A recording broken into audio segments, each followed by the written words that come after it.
Last week, a teen in Bloomington, as reported by the Pantagraph, the newspaper in Bloomington, held his teacher and his classmates hostage at gunpoint.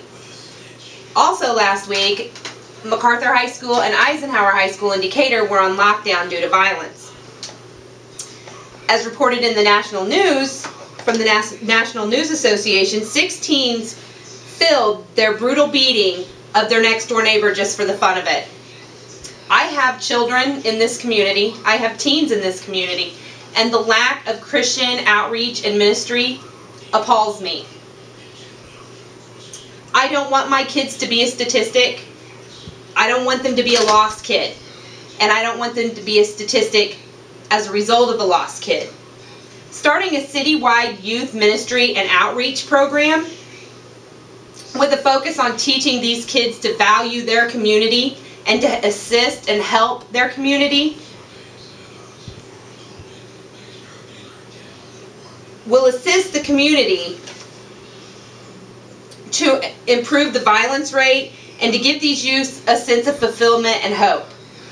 Reaching high-risk youth will improve the community, and I will improve this by discussing the poor choices teens can make without Christian guidance, why incarceration creates more violence, and why bringing Christian values to the entire community will benefit everyone. Some high-risk teens have few places to go. They have few positive relationships, they have few people to mentor them, and they lack Christian ministry and outreach. When this happens, we see more crime, and we see teens who make poor choices. They also lack motivation and moral support, and they find other ways to fulfill their time that are not so desirable. Teens become misguided and confused. They feel that they have no way out, as I'm sure the boy who held his teacher and his classmates hostage did. I can't even imagine why a youth would do something like that. I wonder if Christian outreach and ministry to this youth would have prevented that entire episode. Reaching youth with a positive Christian message and teaching them to care about themselves and their community will benefit everyone. As reported by the Illinois Bar Association, there are a lot of children, a lot of youth that are incarcerated for minor infractions. Instead of these youth being guided or counseled or, having them do community service, they're put in jail with hardened criminals. Illinois Bar Association reports that upon release, these youth, as they age, have a higher risk of committing crimes.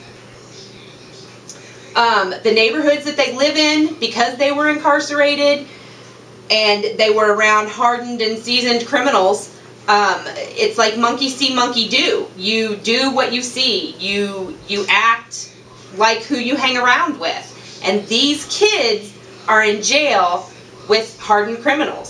So when they get out and they age, it increases the crime rates in their neighborhood. And their neighborhoods are besieged with greater truancy and discord, and they have a lack of a trained and stable workforce. This results in adverse economic, safety, and health outcomes for the community.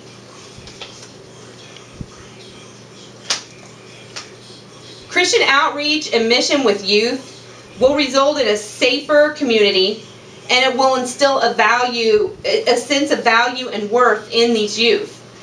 Providing counseling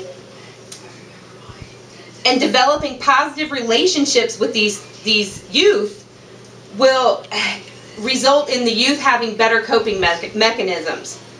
Obtaining a building for a community center will allow the youth to have some place to fellowship with other youth in a positive way. That will allow them to be off the streets, and it will provide them with good Christian interaction. Teaching the kids to mission to their community, to provide services for those who can't do things themselves, such as yard work, minor house repairs, maybe helping with food drives and other community projects, will instill a sense of pride and bring our youth and our community together. Youth without positive role models and positive activities to fill their time will find other, less desirable ways to occupy themselves. Many youth are incarcerated for minor infractions that could be prevented, causing increased harm and discord for our communities and our neighborhoods. A Christian community center with an outreach program and counseling and assistance for the youth, and also teaching them to outreach to their community and to mission to their community, will create a safer and more productive community for all of us. I do not want any of our children to be a statistic. I don't want to read about them in the newspaper. I don't want to see anything horrible happen to any children. I do not want any child to feel like they have nowhere to go or no one to care about them or that they're alone or lost. These youth are our future, and I will use my God-given gifts and do anything that God allows me to do to save these kids.